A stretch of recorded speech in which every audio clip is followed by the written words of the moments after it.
오늘의 말씀 예레미야 26장 16절부터 24절 말씀.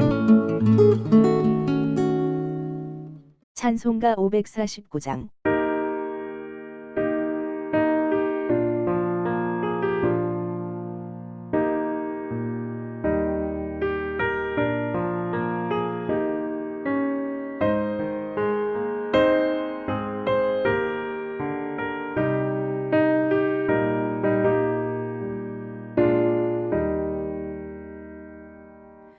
내 주여 뜻대로 행하시옵소서. 온 몸과 영혼을 다 주께 드리니 이 세상 돌아간 주 인도하시고 널 주관하셔서 뜻대로 하소서. 내 주여 뜻대로 행하시옵소서. 큰 근심 중에도 나 쉽게 마소서. 주님도 때로는 울기도 하셨네. 널 주관하셔서 뜻대로 하소서.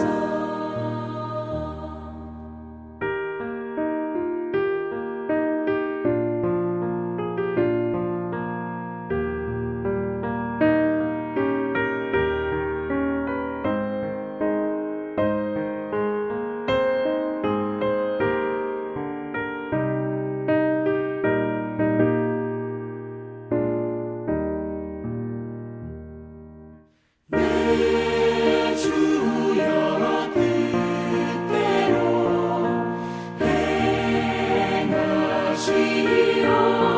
행하시옵소서. 내 모든 일들을 다 주께 맡기고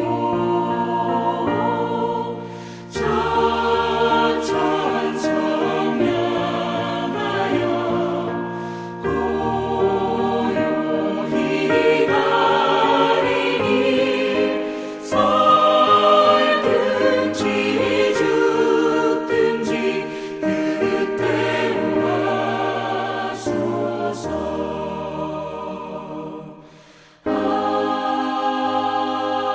아멘.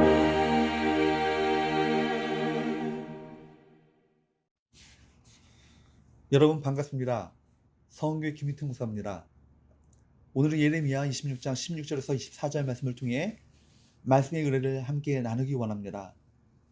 예레미야는 하나님의 말씀을 전하는 현장에서 위기를 맞습니다.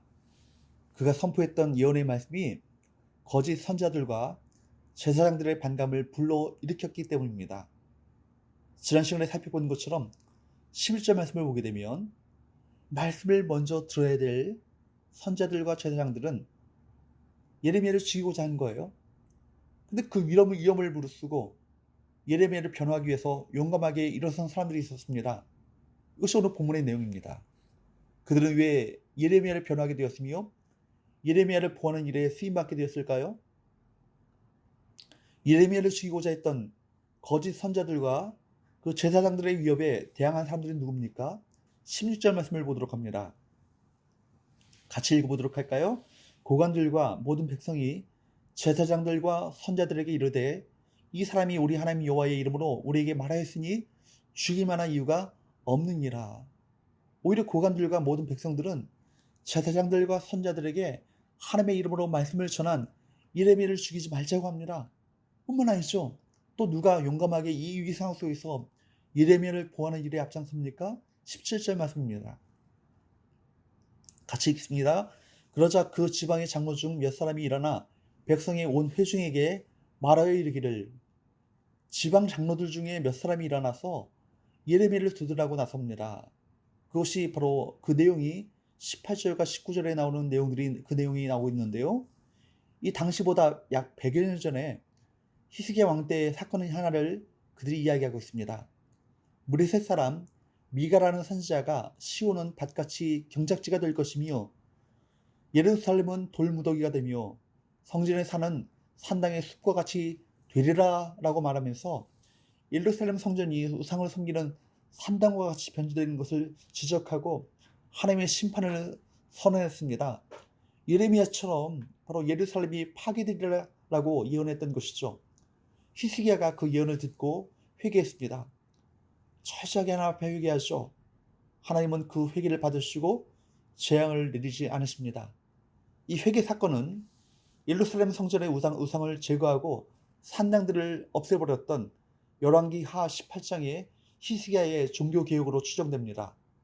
온 백성이 겸손히 하나님 앞에 회개하자 예루살렘 성은요 멸망을 면했고 선지자 그 말씀을 선포했던 선지자 미가도 생명을 보존했습니다. 반면에 20절부터 24절까지의 말씀을 보게 되면 장로들은 또 예레미야와 같은 설교를 했던 한 선지자를 언급합니다. 바로 예루살렘에서 북서쪽으로 10km 떨어진 기럇 여아림의 우리야라는 사람입니다.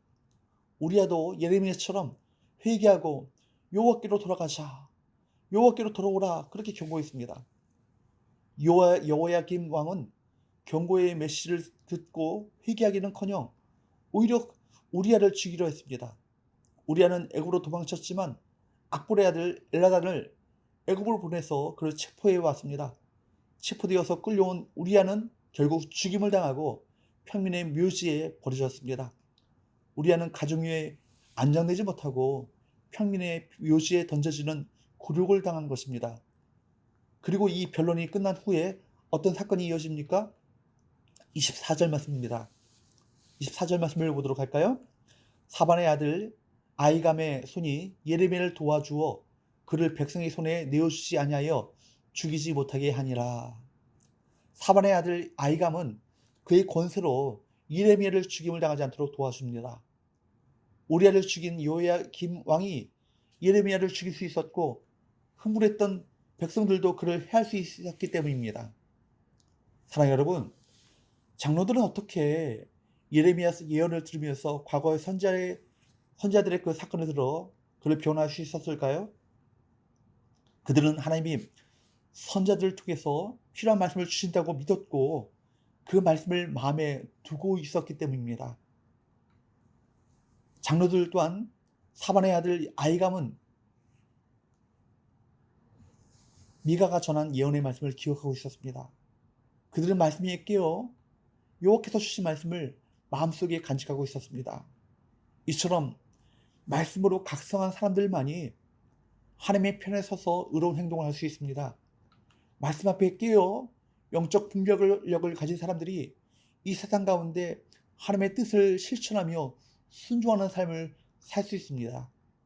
반면에 거짓 선자들과 제사장들은 백성에게 말씀을 가르치는 이치에 있었음에도 불구하고 미가와 우리야의 예언과 과거의 사건을 현실의 구체적인 상황에 적용하지 못했습니다. 오히려 예레미야의 예언에 격분해서 하나님의 뜻을 거역했습니다. 여러분, 신앙의 연륜이나 직분이 하나님을 기쁘시게 하는 삶을 저절로 보장해 주지 않습니다. 누구만이요? 오직 하나님의 말씀을 마음에 두고 그 말씀에 순종하는 사람들만이 하나님을 기쁘시게 할 수 있음을 여러분 꼭 기억할 수 있길 바랍니다. 여러분, 장로들이 예레미야를 변호한 것은 한 개인을 향한 온정적인 태도 때문만은 아니었습니다. 그들은 예레미야의 말씀에 귀를 기울이지 않는 사람들에게 여호와의 말씀을 청종해야 한다고 촉구했던 것입니다. 미가가 전했던 여호와의 말씀을 따라 히스기야 왕과 온 백성들이 회개한 것처럼 유다 백성들이 모두 예레미야의 예언에 합당한 반응을 보여야 한다고, 믿음의 태도를 보여야 한다고 소리를 높였던 것입니다. 그들은 당시 유다 백성이 범한 죄들에 대해서 결국 하나님께서 심판이 임하실 것을 정확히 알았습니다. 유다 백성들을 향한 하나님의 심판과 징계의 말씀을 엄중하게 받아들였던 것입니다. 그래서 그들은 예레미야를 보호할 뿐만 아니라 과거 예언의 말씀을 인용해서 어떻게 해서든지 유다 백성들이 회개하도록 이끌고 싶어 했던 것입니다. 예레미야를 변호했던 그 장로들이 거짓 선자나 제사장들과 다른 점이 있었다면 무엇이었을까요? 장로들은 바로 시대를 읽을 수 있는 영적 분별력을 갖추고 있었습니다. 영적으로 깨어 있어서 분별할 수 있는 사람들만이 하나님의 뜻을 따라 삶을 살아갈 수 있습니다. 이런 영적 분별력은 하나님의 백성들이라면 우리 모두가 누구에게나 다 요구되는 자질입니다. 저와 여러분들이 영적 분별력을 가질 수 있기를 바랍니다. 하나님은 잘못된 역사가 반복되기를 원하지 않으십니다. 그래서 당신의 백성들이 영적으로 깨어서 자신과 또한 자신이 속한 공동체의 죄를 살피고 이 세상 속에서 빛과 소금의 역할을 감당하여서 신앙의 공동체를 거룩하고 순결하게 보존할 것을 그것을 기대하시고 계셔요. 우리가 말씀에 끼어서 나의 죄 또는 우리가 속한 공동체의 범죄를 분별하고 스스로 회개할 때 하나님은 우리의 공동체를 죄로부터 정결케 하시고 죄로 인한 형벌을 면하게 하여 주실 줄로 믿습니다. 하나님이 사용하시는 사람들은 하나님의 말씀을 당대에 적용할 줄 아는 말씀의 사람입니다.